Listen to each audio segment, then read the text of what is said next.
Good morning everyone. BSTC second year. आज आपका topic है, आज आपका विषय है संस्कृत। संस्कृत में हम पढ़ रहे थे संधि। संधि जब हमने पढ़ी थी तो संधि का हमने सूत्र पढ़ा था कि संधि किसे कहते हैं। संधि में संधि करने के लिए सबसे आवश्यक क्या होती है? संहिता। तो संहिता होगी तभी हम किसी भी पद का विग्रह कर सकते हैं। संस्कृत में संधि के कितने भेद होते हैं? 3 ही भेद होते हैं। लघु सिद्धांत कौमुदी के अनुसार 5 भेद बताए गए हैं, लेकिन कक्षा 10 के अनुसार संस्कृत के 3 भेद बताए गए। अच, हल और विसर्ग। किसको क्या बताए गए हैं? अच, हल और विसर्ग, यही 3 भेद बताए गए हैं संधि के। तो अच अब किसे कहते हैं? अच कहते हैं स्वर को, स्वर को। हल कहते हैं व्यंजन को, और विसर्ग तो विसर्ग को ही कहते हैं। अब इसमें अच संधि जो होती है, अच संधि के कितने भेद बताए गए हैं? अच संधि के भेद बताए गए हैं 7 भेद बताए गए। अपन हिंदी में अच संधि के भेद पढ़ते हैं तो हिंदी में अच संधि के भेद कितने बताए जाते हैं? हिंदी में अच संधि के भेद सिर्फ 5 बताए जाते हैं, लेकिन संस्कृत में अच संधि के भेद कितने बताए जाते हैं? संस्कृत में अच संधि के भेद 7 बताए जाते हैं। कौन कौन से बताए जाते हैं? दीर्घ संधि, गुण संधि, फिर वृद्धि संधि, अयादि संधि, यण संधि, पररूप संधि और पूर्व रूप संधि। मैंने आपको पढ़ाया था अच संधि किसे कहते हैं? 2 अचों के मेल को अच संधि कहते हैं। किसे कहते हैं? मैंने परिभाषा पहले लिखवाई थी, लेकिन वापस से बता देती हूँ।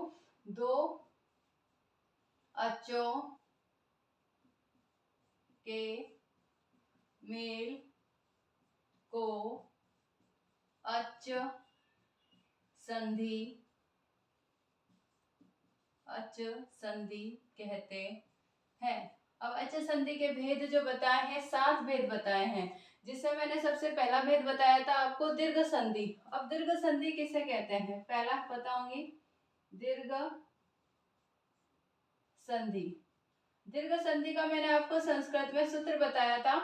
संस्कृत में जब हम पढ़ते हैं तो वहां पर सूत्र बताए जाते हैं, सूत्र का ही अर्थ निकालकर फिर हमें परिभाषा दी जाती है। तो मैंने आपको दीर्घ संधि का सूत्र बताया था, अकः स्वर्णः, अकः स्वर्ण दीर्घः। क्या बताया था? अकः स्वर्णः दीर्घः। ये इसका क्या है? सूत्र है, संधि सूत्र है ये, अकः स्वर्णः दीर्घः। अब अकः का मतलब क्या होता है? अकः का मतलब होता है अक। अक हम कहेंगे अ, ई, उ, री और री को। अकह को जो हम कहते हैं, क्या कहते हैं? अ, ई, उ, री। री जो होता है इसको हम कहते हैं अक, और इनको हम क्या कहते हैं? हर्ष स्वर, हर्षव स्वर। अगर सपोज मान लो आपके एग्जाम में भी आता है कि हर्ष स्वर कितने होते हैं, तो आपके जो हर्ष स्वर हैं वो 5 होते हैं। कौन कौन से होते हैं? अ, ई, उ, री और री। प्लस स्वर्ण, मैं सूत्र का मतलब बता रही हूँ कि सूत्र क्या है। आपको जो लिखा गया है स्वर्णी, स्वर्णी मतलब अच, स्वर्णी मतलब अच, मतलब अच का भी मतलब कि यहाँ पे जो भी होते हैं वो क्या होते हैं? स्वर होते हैं। इसको हम हिंदी में अगर लिखें तो जितने भी स्वर मतलब हर्ष स्वर और अच स्वर। अच मतलब स्वर ही होता है, जितने भी स्वर आएंगे वो सारे अच ही कहलाए जाते हैं। प्लस दीर्घ एकादश इक्वल दीर्घ एकादेश। क्या हो जाएगा? दीर्घ एकादेश हो जाएगा। अकः स्वर्णः दीर्घः, अक, अ, ई, उ, री, री प्लस स्वर्णी अच या स्वर इक्वल दीर्घ एकादेश, जिसको हम लिखेंगे अक से परे, अक से परे स्वर्णी, स्वर्णी अच, स्वर्णी अच आने पर दीर्घ एकादेश, एकादेश हो जाता है। क्या हो जाता है? दीर्घ एकादेश हो जाता है। अक से परे अगर स्वर्णी अच आ जाता है तो दीर्घ क्या हो जाता है? परे, या हम लिख सकते हैं अक के बाद में, इसको हम लिख सकते हैं बाद में। अच को हम अगर हिंदी में अगर आपको करना है तो स्वर, अक से परे स्वर्णी अच आने पर दीर्घ एकादेश हो जाता है। कि बाद में अगर अक से परे, अक के बाद में अगर अच कोई भी स्वर आता है तो हम दीर्घ एकादेश करेंगे। जैसे अगर हम देखें तो क्या लिखते हैं हम? अ और आ।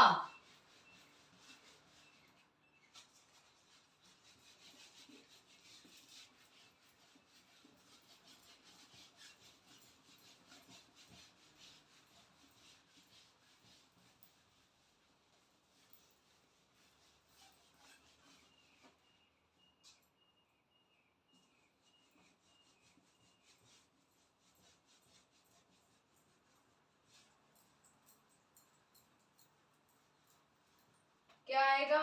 जैसे आता है अ और आ, ठीक है। प्लस करेंगे अ और आ, तो भी क्या आदेश होएगा? आ ही होएगा, क्योंकि दीर्घ है तो दीर्घ आदेश हो जाएगा। चाहे हम अ और आ आएगा तब भी दीर्घ आ ही होएगा, और आ आएगा तब भी आ ही होएगा, तो दीर्घ हो गया। इसी तरीके से ई और बड़ी ई प्लस ई और बड़ी ई इक्वल क्या होगी? बड़ी ही होगी, दीर्घ आदेश हो जाएगा।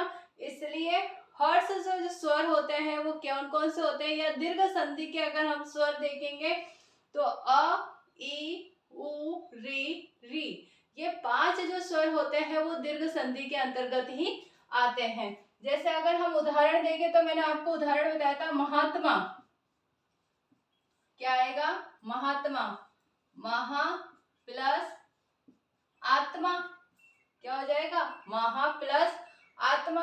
तो महा प्लस जब आत्मा होएगा तो यहाँ पे भी आ है और प्लस यहाँ पे भी आ है, तो आ और आ मिलकर दीर्घ एकादेश हो जाएगा, तो क्या आएगा? आ ही आएगा। इस सूत्र के अनुसार एक अकः स्वर्णः दीर्घः की अक आने से के बाद में अगर अच या स्वर्णी अच आता है तो दीर्घ एकादेश हो जाता है। यही नियम है। जो हिंदी में नियम है वो ही संस्कृत में है, लेकिन संस्कृत में परिभाषा ना देकर क्या दिया जाता है? सूत्र दिया जाता है। अब मैं आपको बताती हूँ गुण संधि। क्या बताती हूँ? गुण संधि। गुण संधि में 2 सूत्र दे रखे हैं। कौन कौन से? दूसरा जो इसका प्रकार है गुण संधि। तो गुण संधि में 2 सूत्र आते हैं, एक आता है संज्ञा सूत्र और एक आता है संधि सूत्र। गुण संधि, हाँ। संज्ञा सूत्र जो आता है जिसको हम क्या कहते हैं? संज्ञा सूत्र। संज्ञा सूत्र होता है अदः गुणः, अदेंग, अदेंग गुणः, ये तो होता है संज्ञा सूत्र। और संधि सूत्र जो होता है, संधि सूत्र होता है आद गुणः। क्या होता है? आद गुणः। अदेंग गुणः संज्ञा सूत्र और आद गुणः संधि सूत्र होता है। अब अदेंग गुणः का मतलब क्या आएगा? अदेंग गुणः ए ओ अ ए ओ अत अंग अत अंग अत का अर्थ अ, अत का अर्थ क्या होता है? अ और अंगः, अंगः का अ ओ को गुण कहते हैं। अत तो तो किसको कहेंगे? अत का मतलब होता है अ और अंग का मतलब होता है ए, तो दोनों मिलकर क्या हो जाएगा? ओ। तो ओ क्या हो जाएगा? गुण आदेश हो जाता है। जैसे ही उसमें कहा था कि दीर्घ एकादेश हो जाता है, इसमें भी अ और अ होता है तो ओ एकादेश हो जाता है। अगर गुण संधि होती है तो गुण संधि सिर्फ किस में होती है? गुण संधि के सिर्फ 4 वर्ण होते हैं। कौन कौन से होते हैं? अ, ओ, अर, अल, ये 4 होते हैं। अ, ओ, अर, अल किस में होते हैं? गुण संधि में होते हैं, जिसको हम क्या कहते हैं? गुण कहते हैं। अगर गुण संधि के या गुण वर्ण पूछे जाते हैं तो गुण स्वर जो होते हैं, गुण स्वर कितने होते हैं? 2 ही होते हैं, अ और ओ। अर और अल तो प्रत्यय के अंतर्गत आते हैं, जो बाद में बताया जाएगा, लेकिन अर और अल के उदाहरण भी आते हैं जो हमें, जैसे सप्त ऋषि है, सप्त ऋषि, सप्त प्लस ऋषि, तो ऋषि जो बना है किससे बना है? अर से बना है। वहां पे क्या है? अर गुण है, तो अर क्या हो जाता है? एकादेश हो जाता है, इस तभी उससे री बनता है। इसी तरीके से हम आद गुणः का लिखेंगे तो आद गुणः में क्या होता है? आ प्लस एक, एक कौन कौन से आएंगे? ई, उ, री,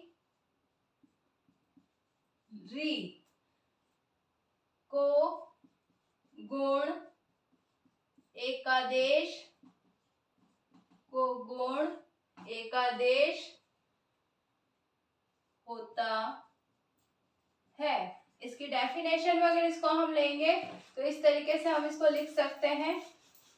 सूत्र कोई भी आए, अदेंग गुणः या आद गुणः, दोनों है संधि सूत्र ही, लेकिन इसको संज्ञा सूत्र और उसको संधि सूत्र के नाम से भी जाना जाता है। जैसे अगर हम लिख रहे हैं, हमने लिखा अ प्लस एक, तो इक्वल क्या हो जाएगा?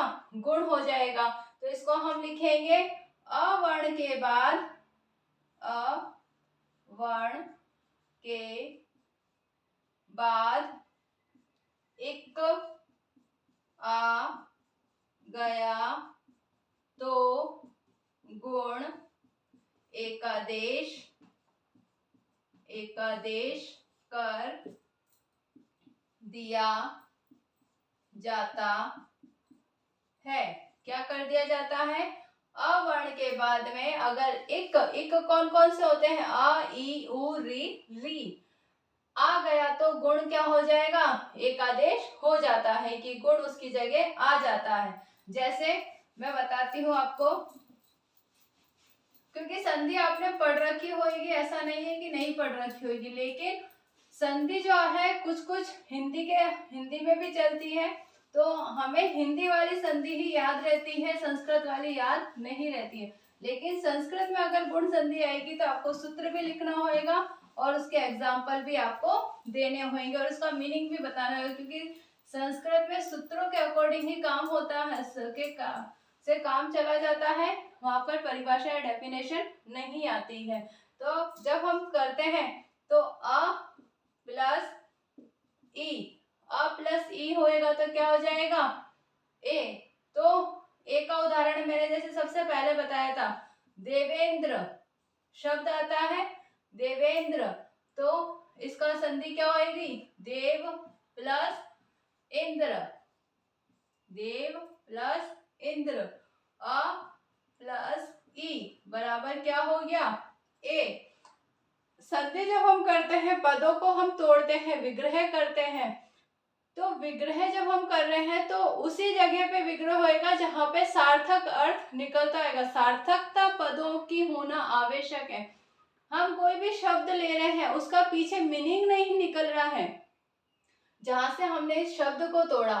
अगर सपोज मान लो हम इस शब्द को यहाँ से तोड़ देते, दे प्लस वेंद्र, तो क्या इसका कोई अर्थ निकलता? नहीं निकलता।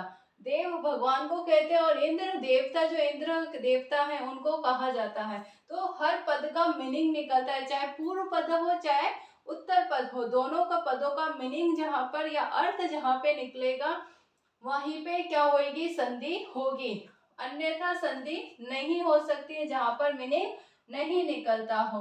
फिर हम लेते हैं अ प्लस बराबर क्या होता है ओ। ओ का उदाहरण हम देंगे हितोपदेश। हम पढ़ते हैं ना हितोपदेशः। हितोपदेश की संधि जब हम करते हैं तो कैसे करेंगे, हित प्लस हित धन उपदेशः। हित तो त, जैसे मैंने कहा कि अगर त के नीचे हलंत आता है तो अ अलग हो जाता है। क्या हो जाता है, अ बिल्कुल अलग हो जाएगा। लेकिन अगर हम जब अ अलग हो जाएगा तो हम त पढ़ ही नहीं पाएंगे। सारे ही वर्णों में अ की ध्वनि होती ही होती है, तो ही हम वर्णों को पढ़ पाते हैं, नहीं तो हम वर्णों को नहीं पढ़ पाते हैं। तो यहाँ पर क्या आ जाएगा अ, और यहाँ पर क्या आ जाएगा उ। तो अ और उ मिलकर क्या हो जाएगा ओ। तो क्या बन गया हितो उपदेश। इसी तरीके से हमने लिखा अ प्लस री, तो क्या हो जाएगा अर। अब हम उदाहरण देते हैं इसका, सप्त ऋषि। हम लिखते हैं ना सप्त ऋषि, तो सप्त ऋषि सप्त धन ऋषिः। सप्त धन ऋषिः।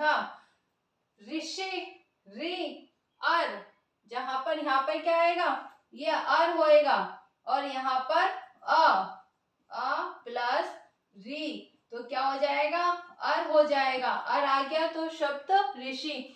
इसी तरीके से मैंने लिखवाया है अल। अल कहाँ पर आएगा, अल जैसे मैं बताती हूँ आपको, अ प्लस ली। ली जो मैंने लिखवाई थी ना लकार वाली ली, उसी को ही हम क्या कहते हैं, उसी से ही बनेगा अ प्लस री इक्वल अल। हम लिखेंगे तवलकार। क्या लिखेंगे उदाहरण में तवलकारः। तो संधि क्या होगी तब प्लस लकारः, तो क्या आ जाएगा तवलकारः। तब प्लस री और इक्वल क्या हो जाएगा अल, तो क्या यहाँ पर क्या आ जाएगा, देखो यहाँ पर क्या आएगा अल। हितोपदेश यहाँ पर विग्रह हुआ, देवेंद्र यहाँ पर विग्रह हुआ। तो इस तरीके से उसका पीछे का जो एक अर्थ निकल रहा है या जो पद आ रहा है वो क्या हो रहा है, सार्थक ही शब्द का अर्थ निकाल रहा है, इसलिए यहाँ पर संधि हो रही है। जिस शब्द में सार्थक दोनों पदों का अर्थ नहीं निकलता है वहां पर संधि भी नहीं हो सकती है। यह थी गुण संधि। नेक्स्ट क्लास में मैं आपको पढ़ाऊंगी वृद्धि संधि और यण संधि। तो आज आपका गृह कार्य प्रश्न है,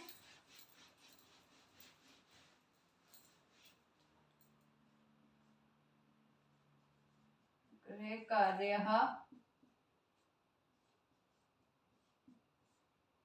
गुणः संधिः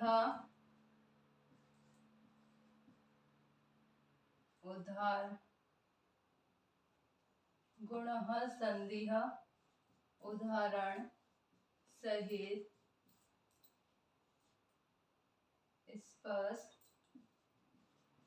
स्पष्ट कीजिए। ये आपका गृह कार्य प्रश्न है।